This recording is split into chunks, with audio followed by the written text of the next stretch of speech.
গসা মাজা ছাড়া মাত্র 1 মিনিটে কাঁঠালে বীজ পরিষ্কার করা পদ্ধতি সাথে সংরক্ষণ 3টা স্টেপ আপনাদের সাথে শেয়ার করছি। আশা করি ভিডিওটি স্কিপ না করে পুরো ভিডিওটির সাথেই থাকবেন।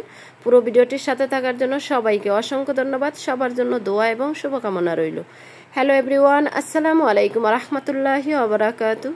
সবাই কেমন আছেন? আশা করি আল্লাহর অশেষ রহমতে যে যেখানে আছেন সবাই অনেক ভালো আছেন। আমিও আলহামদুলিল্লাহ আল্লাহর রহমতে ভালো আছি। কাছে অথবা দূরে, দেশ অথবা দেশের বাহিরে যে যেখান থেকে আমার ভিডিওটি দেখছেন সবাইকে অসংখ্য ধন্যবাদ। সবার জন্য দোয়া এবং শুভকামনা রইল। আপনাদের মাঝে আজকে খুবই গুরুত্বপূর্ণ একটি ভিডিও নিয়ে আসছি। আশা করি আপনাদের অনেক উপকারে আসবে। আর ভিডিওটি স্কিপ না করে পুরো ভিডিওটির সাথেই থাকবেন। আমি আজকে কাঁঠালের বিচি পরিষ্কার এবং সংরক্ষণ 3টা স্টেপই শেয়ার করছি। ভিডিওটি স্কিপ না করে সাথেই থাকুন। যাই হোক, চলে যাচ্ছি মূল রেসিপিতে। এখানে আমি কাঁঠালের বিচি নিয়েছি। এখন উপরের খোসাটা ছাড়িয়ে নিতে হবে। খোসাটা হাত দিয়েও ছাড়িয়ে নিয়েছি এবং ছুরির সাহায্যেও ছাড়িয়ে নিয়েছি। আর কাঁঠালের খোসাটা যদি পারফেক্টভাবে শুকিয়ে যায় হাত দিয়েও খোসাটা অতি দ্রুত ছাড়ানো যায়, তাই এটা ছুরির সাহায্যেও ছাড়িয়ে নিয়েছি। আপনারা চাইলে বটি দিয়েও ছাড়াতে পারেন, যার যেরকম সুবিধা সে সেরকমভাবেই খোসাটা ছাড়িয়ে নিতে পারেন। তা আমি এক এক করে সবগুলো কাঁঠালের বিচির খোসাটা ছাড়িয়ে নিয়েছি, দেখতেই পাচ্ছেন। এখন লাল আবরণটা উঠানোর টেকনিক। লাল আবরণটা উঠানোর জন্য এখানে নিয়েছি আমি একদম ফুটন্ত পানি। ফুটন্ত পানির মধ্যে দিয়ে দিছি বেকিং সোডা এক চামচ, আর দিয়ে দিছি একটা লেবুর অর্ধেক। লেবুর রসটা আর বেকিং সোডাটা একদম গুরুত্বপূর্ণ। কাঁঠালের বীজটা পরিষ্কার করার জন্য অতি দ্রুত পরিষ্কার হয়ে যাবে।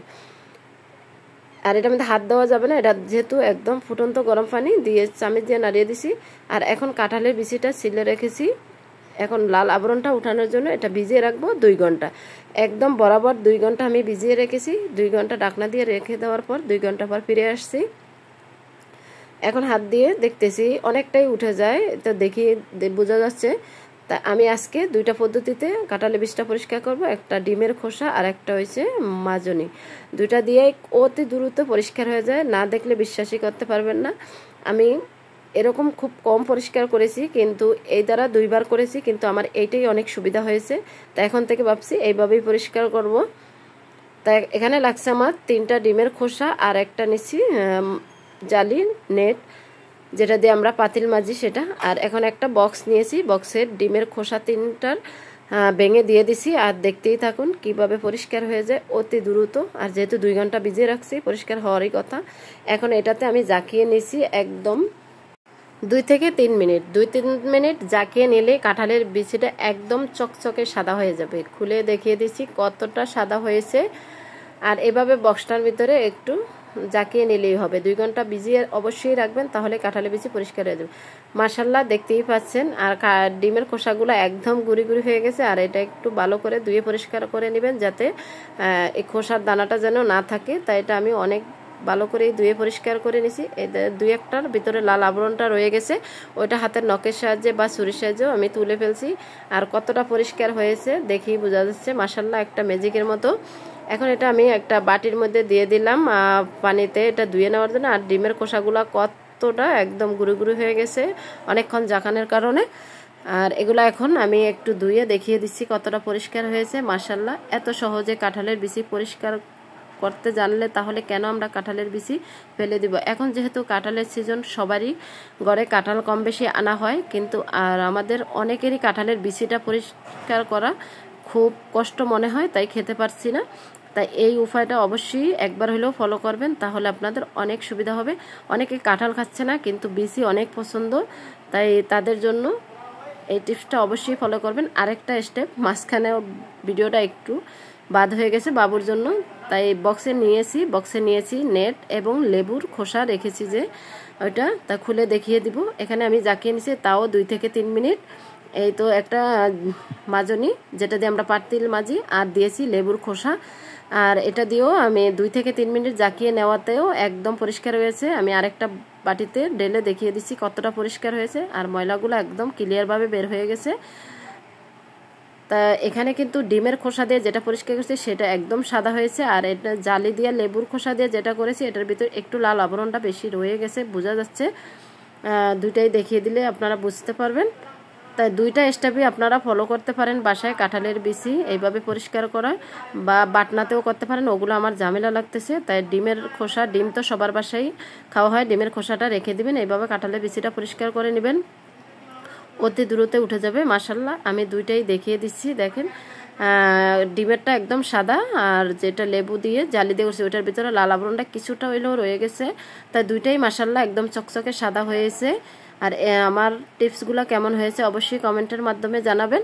আর আমার ভিডিওটি ভালো লাগলে অবশ্যই শেয়ার করে সবার মাঝে ছড়িয়ে দেবেন, যাতে সবার একটু উপকারে আসে। আর শেয়ার করার জন্য সবাইকে অসংখ্য ধন্যবাদ। আর আমার চ্যানেলে নতুন হলে চ্যানেলটি সাবস্ক্রাইব করে বেল অন প্রেস করে রাখবেন আমার নিত্য নতুন ভিডিও এবং টিপস পাওয়ার জন্য। আর সবাইকে অসংখ্য ধন্যবাদ আমার পাশে থাকার জন্য। আর ভিডিওটি দেখতে দেখতে যারা এই পর্যন্ত এসে একটি লাইক দিতে ভুলে গেছেন, ছোট্ট একটি লাইক দিয়ে কন্টিনিউ করার অনুরোধ রইল। এতো আমি বাকি লাল অংশটা ছুরি সাহায্যে ছিলে নিলাম। আর এখন কাঁঠালের বিচিটা আমি মাঝখানে কেটে নিব। আর এটা সংরক্ষণ করব সিদ্ধ করে সংরক্ষণ করলে 1 বছরও রাখতে পারবেন। আমার গত বছরের কাঁঠালের বিচিও সংরক্ষণ এখনও আছে, আমি সেই কাঁঠালের বিচিটাও বের করে আপনাদেরকে পরের ভিডিওতে দেখিয়ে দিব। ওটা দিয়েও একটা রান্না করে অবশ্যই আমার পাশে থাকবেন সব সময়। আর আমি প্রতিদিন সন্ধ্যে 7:30-এ ভিডিও আপলোড করি, আপনারা অবশ্যই আমার ভিডিও দেখে কমেন্টের মাধ্যমে মূল্যবান মতামত রাখবেন। সবাই সবার পাশে থাকলে সফলতা অর্জন করা সম্ভব ইনশাল্লাহ। সবাই সবার জন্যই দোয়া করবেন, আর সবাই সবার পাশে নিঃস্বার্থভাবে থেকে যাব ইনশাল্লাহ। আমি এক এক করে সবগুলো কাঁঠালের বিচি মাঝখানে কেটে নিয়েছি ছুরি দিয়ে। এইভাবে যদি সিদ্ধ করে ফ্রিজে রাখতে পারেন একদম 1 বছরও কিছু হবে না। আর এটা স্বাদ গন্ধ ঠিক একই থাকবে।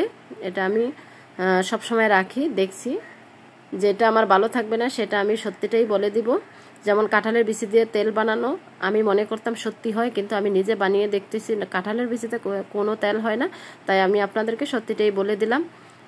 শুধু সময় নষ্ট, কাঁঠালের বিচি দিয়ে তেল করা আমার 4 ঘন্টা সময় চলে গেছে, কোনো কাঁঠালের বিচিতে তেল হয় নাই, আরও সময় নষ্ট। আর আমার ভিডিওটি ভালো লাগলে অবশ্যই চ্যানেলটি সাবস্ক্রাইব করে বেল অন প্রেস করে রাখবেন। আর এই তো কাঁঠালের বিচিগুলো আমার কাটা হয়ে গেছে। এখন এটা সিদ্ধ করার জন্য ফ্রাই প্যানে দিয়ে দিছি পরিমাণ মতো পানি, দিয়ে দিছি স্বাদ মতো লবণ, দিয়ে দিলাম হলুদ। আর লবণটা দিয়ে অবশ্যই সিদ্ধ করবেন, তাহলে এই কাঁঠালের বিচিটা পরবর্তীতে যখন নামিয়ে রান্না করবেন খেতে একদম তাজা এবং টাটকা লাগবে। আর কাঁঠালের বিচি আমরা সব কিছু দিয়ে রান্না করে খেতে পছন্দ করি, আর কাঁঠালের বিচি কম বেশি সবারই পছন্দ।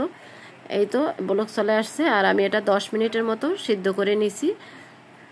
এখন একটু নেড়ে চেড়ে নিব আর দেখিয়ে দিচ্ছি সিদ্ধটা কতটুকু হয়েছে। একদম পারফেক্টভাবেই আমি সিদ্ধ করে নিছি।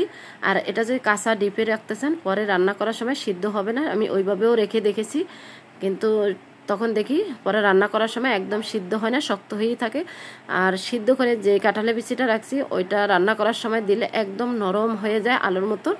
তাই আমি এখন থেকে কাঁচা কাঁঠালের বিচিটা আর ডিপ ফ্রিজে রাখি না, সিদ্ধ করেই রাখি। এটা 1 বছর জুড়েও খাওয়া যায়, কোনো সমস্যা হয় না, স্বাদ গন্ধ একদম অটুট থাকে। আর হলুদটা দেওয়ানে কালারটা মাশাআল্লাহ অনেক সুন্দর আসছে। এখন আমি একটা চামিচের সাহায্যে সবগুলো কাঁঠালের বিচি তুলে নিছি পানির থেকে। আর এটা একদম শুকিয়েই সংরক্ষণ করবেন। ভিডিওটি শেষ পর্যন্তই থাকুন, তাহলেই বুঝতে পারবেন কিভাবে আমি কাঁঠালের বিচিটা সংরক্ষণ করেছি। তা 3টা স্টেপই আপনাদের সাথে শেয়ার করছি। আশা করি আমার ভিডিওটি আপনাদের কাছে খুবই ভালো লাগছে। আর আপনাদের একটি লাইক, একটি কমেন্ট আমাকে ভিডিও করার উৎসাহিত আরও বাড়িয়ে দিছে। আর আপনাদের সবাইকে অসংখ্য ধন্যবাদ। আপনাদের সবার জন্য দোয়া এবং শুভকামনা রইল, এত সুন্দর সুন্দর কমেন্ট করার জন্য। আপনাদের কমেন্ট পেয়ে সত্যি আমি খুবই আনন্দিত। এখন আমি এটা সংরক্ষণ করার জন্য একটা বক্স নিয়েছি, আর বক্সটা নিয়ে দিয়ে দিলাম নিচে টিস্যু। অবশ্যই টিস্যু দিয়ে রাখতে হবে, আর স্টেপ বাই স্টেপ টিস্যু দিয়ে রাখলে কাঁঠালের বিচিটা একদম স্বাদ গন্ধ একদম পারফেক্ট থাকবে। একবার হলেও ট্রাই করে দেখবেন এইভাবে। তাই এখানে টিস্যু দিয়ে আবার কিছুটা কাঁঠালের বিচি ছড়িয়ে দিলাম, তারপর আবার কাঁঠালের বিচি দেওয়ার জন্য আরেকটা টিস্যু দিয়ে ব্যবহার করলাম। তাই এটার উপরে আবারও কিছুটা কাঁঠালের বিচি দিব। একটা পুরো বক্সের মধ্যে শুধু কাঁঠালের বিচি রাখতে যাবেন না, এরকম স্টেপ বাই স্টেপ টিস্যু দিয়ে রাখলে কাঁঠালের বিচিটা একদম পারফেক্ট ঠিক থাকবে। পরে রান্না করে খেলে বুঝতেই পারবেন না এটা যেন ফ্রিজ থেকে নামিয়ে খেয়েছেন, কারণ আমি এইভাবে রাখি, আমার কাছে ভীষণ ভালো লাগে। তাই আপনাদের সাথে শেয়ার করছি যাতে আপনাদেরও কিছুটা হলেও উপকারে আসে। দেখতেই পাচ্ছেন আমি বক্সে কিভাবে ঢুকিয়ে নিছি, অবশ্যই এটা দেখলেই সবাই পারবেন, এইভাবে রাখতে পারেন।